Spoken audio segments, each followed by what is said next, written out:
Hey guys, so if you don't already know who we are, I feel like you do because you're here on our Patreon. But just in case, I'm Nina and I'm Darrell. And today we are giving you the moral of the story is. This is just a quick story time segment that we want to share with you guys. And today, I'm here to tell you how we got jerked into buying a Kirby.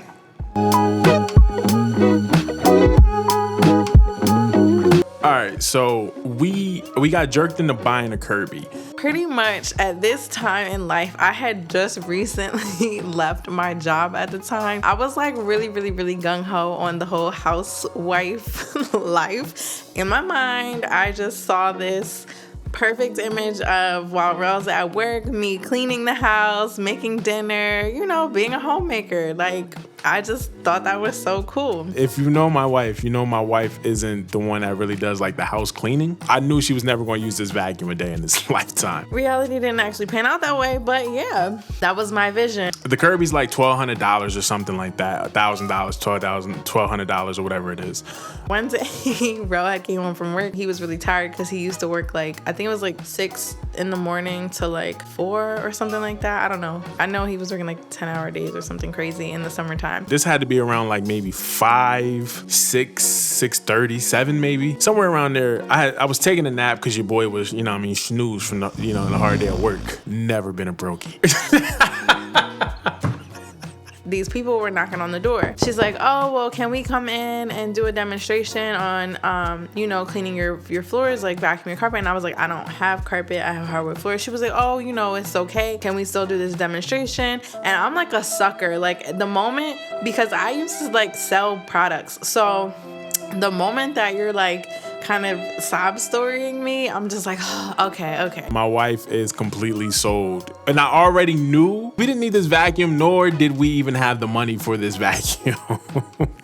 So she's like, oh, please, I only have 1 or 2 more houses to hit. It would really help me out. And it's really cool. You'll see. So I'm like, all right, let me put my dogs away or whatever. I think we had an area rug at the time, but that was it. We didn't have carpet. We just had an area rug. And so she's like, I'll clean it. It's not even gonna be that long. It's really cool. We'll come back in 10 minutes. So I'm like, okay, cool, whatever. I'll be here. Got it! So I'm in the room snoozing, but I'm kind of awake, but kind of asleep, you know what I'm saying? And I hear my wife in the room talking to some guys or whatever. She came in with another guy who was also selling it, but then at some point she left. Then it's just me and the guy, and he's talking about it or whatever.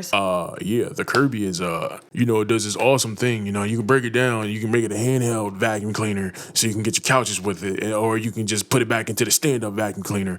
And, it cleans hardwood floors. It's not only a vacuum cleaner, though. It's also a spray painter, You can paint spray a whole house if you want to. And not only is it a paint sprayer, it's also a shampooer. You can shampoo the whole... Of course. I'm all in because it sounds really good. And if you can show me what you're talking about, then I'm really all in. At some point, Darrell kind of wakes up and comes out the room. And I'm just or maybe I went in the room and told him, babe, these people are about to clean the floor. Come out, see what they're going to do. I come out in the room and it's this guy. It's this young guy. He's got I think he was in college. He may have just graduated or whatever. They start vacuuming the carpet, but they're doing it. The Kirby is actually a big vacuum that stands tall. But what they're doing it with is this little handheld thing. They've taken off the top and it's just literally the motor part and this little glass see-through thing where they put the cotton disc that picks up all the dirt. It's so you can see how much dirt this thing is actually getting up from your floor, even when you think your floor is already clean. So this guy's vacuuming our hardwood floors and he's sucking up all the dirt and he's ripping the little cloth things out. And he's showing them to us yeah, look, this is how much dirt is in your house right now. Man, your basic vacuum cleaner wouldn't be able to do this. And I'm like, man. In my brain at the time, I'm like, you got a point. This thing is really sucking out here. He's like, oh, I want to show you something really cool. Is there anywhere where you guys do have carpet? And I'm like, well, our upstairs room have carpet. He's like, okay, well, before we do that, I want to show you something. Can we go in your bedroom? And so we're both really apprehensive at first, so we're just okay, sure, whatever. So we go to our bedroom. And he's like, yeah, can we just kind of get the sheets off the bed? And so I'm moving the sheets off the bed. He wants the bed stripped down to basically the mattress. And this guy starts vacuuming our mattress.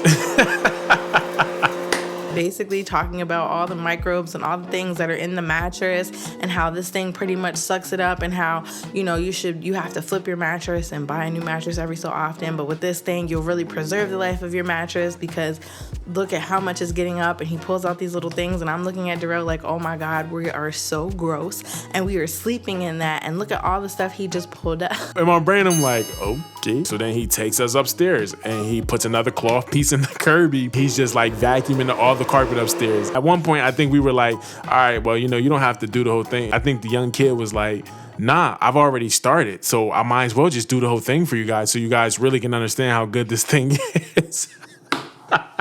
I'm pretty sure Darrell can pretty much see like the sparkle in my eye, because at the time we didn't have like a good vacuum cleaner, because when we first moved into our house I thought a stick vacuum cleaner would get it because we didn't have a whole lot of carpet.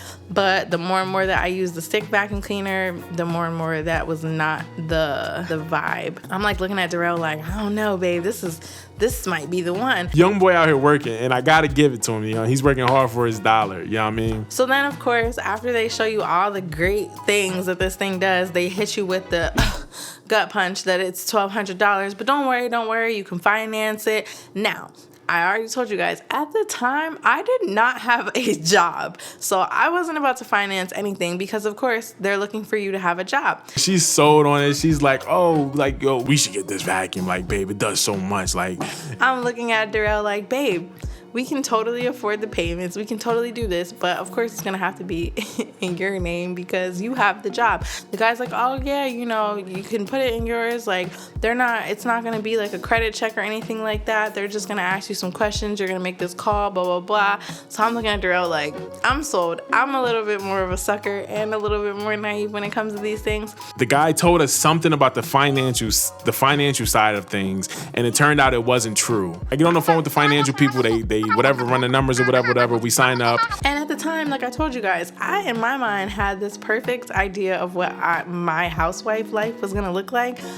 Guys, I barely do the cleaning in the house. Most of the cleaning is done by Darrell. Like, as of mostly, I mean, it's kind of always been that way. I used to help out and like try to maintain throughout the week, but like pretty much Darrell does the heavy cleanings. I don't know if there's like a truck full of Kirbys that just run around the block that they're currently at. The guy's like, oh no, I gotta go out to the truck and get you guys a brand new Kirby. This is just like the display model. So he brings us in this brand new Kirby. We get a bunch of paperwork with it, basically a new bill every month to pay for this dang Kirby that we'll probably never use. I think it was like something like we were supposed to get a discount, and the discount, I don't even think it ever came through, and there was like some kind of guarantee that also did not come through. Then we get jerked and now we're stuck with a Kirby. Fast forward in here a little bit. I used the Kirby I think I used the Kirby 3 times max. I don't even know. I don't think I actually ever used the vacuum cleaner myself. If I did, it might have been like once or twice. I think I used it like once to vacuum my beauty room upstairs when I still had carpet. I used it 2 times on our couch, and boy, that thing did an amazing job. But I'm not impressed for the price. I could have figured something out. But the 3rd time I was using a Kirby, we had gotten a new puppy, and she's a little bit of a terror and very energetic. Our demon child Tula, we just got her, and we had just got our dog Tulip. Whenever Tulip gets something that she's not supposed to have, she goes like dark zero, and you won't hear her. And she'll be so content because she had something she knows she's not supposed to have. She felt to need to chew through the Kirby wire. And I mean, we could have gotten it fixed, but yeah, we didn't. I still have the Kirby downstairs. Actually, I should have brought the Kirby up so you guys could see the Kirby. Fast forward a little bit after that. They came back because they don't keep track of who they sell them to. And it's like new people, because it's like one of those things where they're just recruiting young kids who are willing to go door to door and sell something. So they came back, and I guess Darrell answered the door. It's another young guy. This young guy is trying to sell me another Kirby. And I'm like, nah, you got me the first time. You're not gonna get me this time. Couple minutes into the conversation, this car pulls around the corner and the car looks so familiar. And then the guy gets out. It's the same guy that actually came in here and made the initial deal. And I'm yelling. He's in the middle of the street. So I'm yelling at him like, yo, you told me some things about this thing that wasn't even really real. I don't know his exact words, but they were something along the lines of like, yo, you bought it.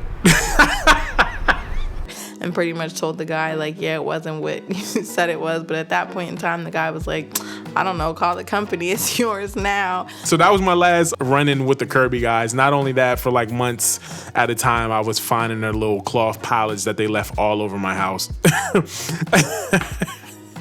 So yeah, we got jerked out of $1,200 for a vacuum cleaner that we didn't even really get to use probably more than 5 times. And we never used any of the other settings. I still have the whole box of attachments in my basement. I got stuck into like this weird deal. I got left these little cloth pallets they were using to show us how dirty our house was. They were left all over the house. And I got stuck with a $1,200 bill. And I got stuck with a broke vacuum cleaner. So yeah, moral of the story. Moral of the story is don't answer your door when there's any kind of college kid out there looking like they're trying to sell you something, especially if you're a sucker like me. Protect your investment.